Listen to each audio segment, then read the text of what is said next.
He missed on the second free throw. Nick Velasco taking care of another rebound there. Joe Devans falling short. Ang maganda dito, Romel Adupol is keeping away from that 6 foul, ha? Oo nga eh. Kanina pa sa 5 eh. He's holding his ground. Oo. Last 2 minutes, Outlast 2 minutes. Hatid sa inyo ng Outlast Maintenance Free Batteries. Walang dagdag, bawas sa tubig. Anong ba ni Kirby? Alam niya, naitira. Di pumasok. At bola, going out of bounds. Well coached, favor.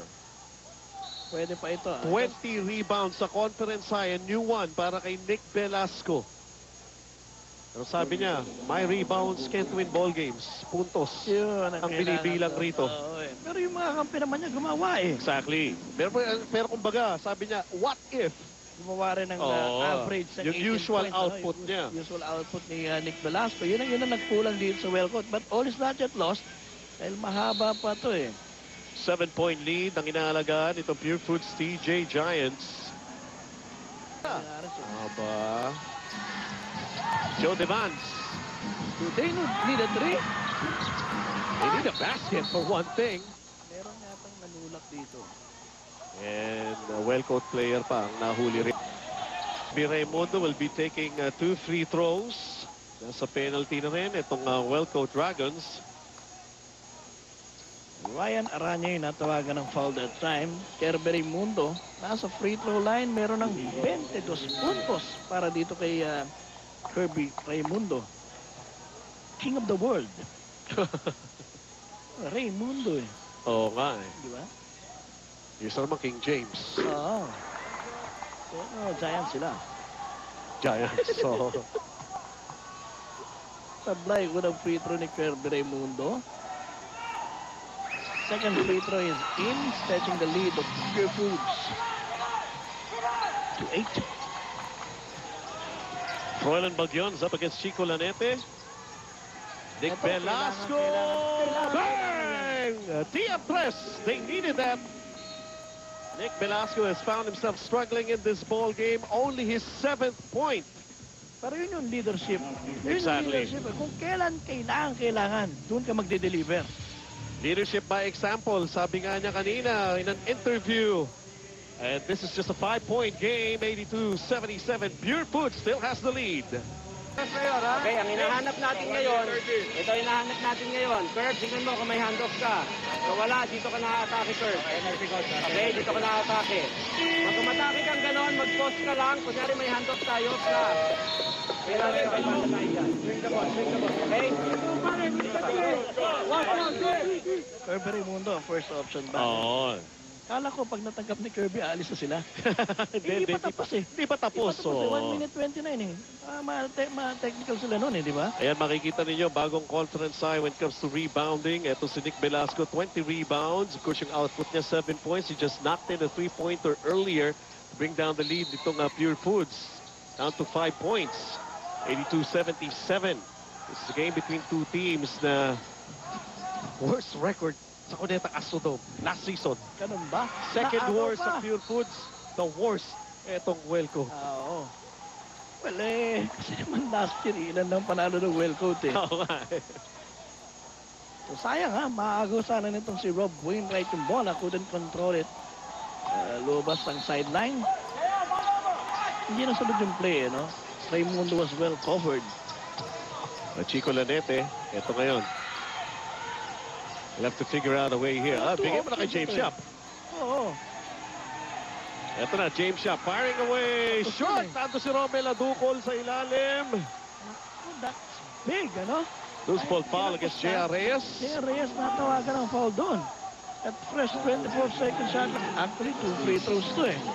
Pero dahil si Romel Adukol to, medyo suspense pa tayo. Oo nga. Tingnan natin.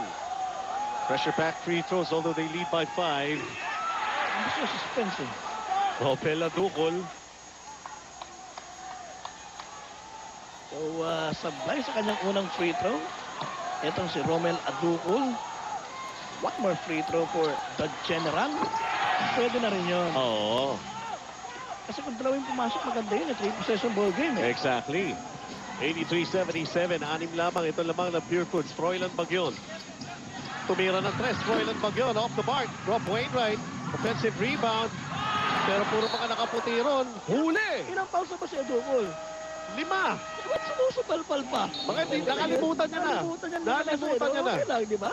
Pero ang naalala niya rito, dapat kailangan dumipensya siya ng gusto. Yun. At talagang dapat di mawala sa isip niya ito. Eto Ayan, no? sa'yo. Okay. No, man, guys. All right, back into this ball game. And Coach Leo Austria, his team is down by 6 points with only 53.4 seconds remaining. Kanina na butata si Rob Ay! Wayne. Ay, may pahabol pa. Kumbaga nung panahon namin, yan sa tawag na hiping pilit eh. Tapos na eh. Tapos na. Bumangon ka pa sa hukay. Well, eto, ang gusto naman mangyari rito ng Welco Dragons, hindi naman sila mabaon ng gusto. Ayun. Oo. Joe Devance, they need a basket. Ako that short. He made that shot. Bola knocked out of his hands. Maganda na rin yun. Tapikin ng Pure Foods palabas kaysa makuha ni Devance ang malapitan. 2-possession game here. Tignan muna natin. Ito. They need a basket. Froilan Bagyon. Rob Wainwright. This is Goes for big. a three-pointer. Wala. Romela Ducol for the rebound. Hindi pa ba sila papaon? Hindi muna. Ayun na. Nick Velasco. Hindi. Naunang tumawag. Nauna muna yung timeout. Nauna pa yung timeout. Okay. Oo. So it's not a foul. Nick Velasco, this is just a 30-second timeout with 32.9 seconds remaining. Pure Foods TJ Giants. Muntinlupa Gym. Yan tinatawag na PBA. Muntinlupa Gym. Ganun ba yun? Riot, sa Muntinlupa. In the meantime, eto ngayon, Pure Foods, Chico Lanete. No Ako foul, pala. ha? Ubusin namin ang oras eh. Oo nga. Ayaw mo pumaon? Wag. Finally, there's a foul. Si Nick Velasco. Ano mo, nagpasok na ng brief ng mga shooter ito si Coach Ryan eh. Nilabas muna si Romela Ducol. Romela Ducol.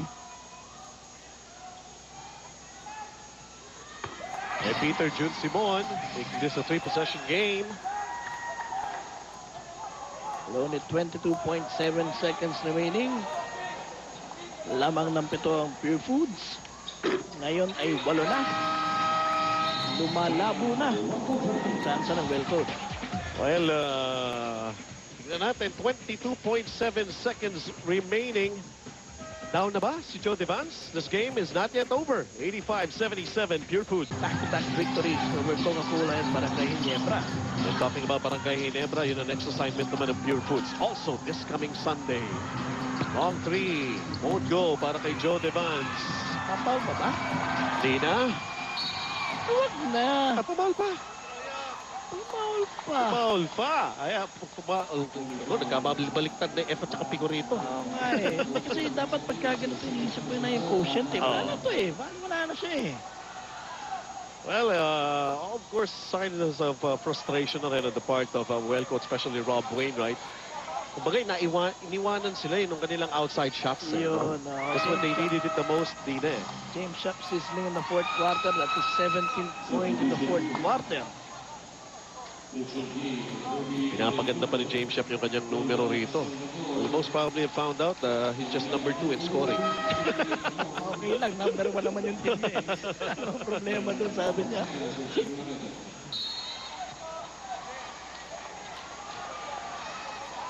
Well, final score, yun na lang po hinihintay natin at marami ng mga high fives dun sa bench players, the coaching staff nitong Pure Foods TJ Giants. And James Sharp will finish with 28 points. That's So it. Pure Foods winning this one in great fashion with a couple of players scoring in the 20s. 10-point margin of victory laban sa Welco Dragons. Ryan Gregorio, scared of the upset, didn't happen. 87-77. At syempre, ang ating best player of the game, Barry. Well, Kerby Raimundo, makikita natin 23 points, 11 rebounds, 3 assists, 3 steals, 1 turnover lamang para dito kay Kerby Raimundo, ang ating best player of the game. Great job para sa Pure Foods. Sa kanan namin Director Rafi Romano. At of course sa aking partner, si Barry Pasco. Ang aming game producer, Patricia Bermudez. Season 2 naman po, si Benji Santiago. We'll see you at the ball game.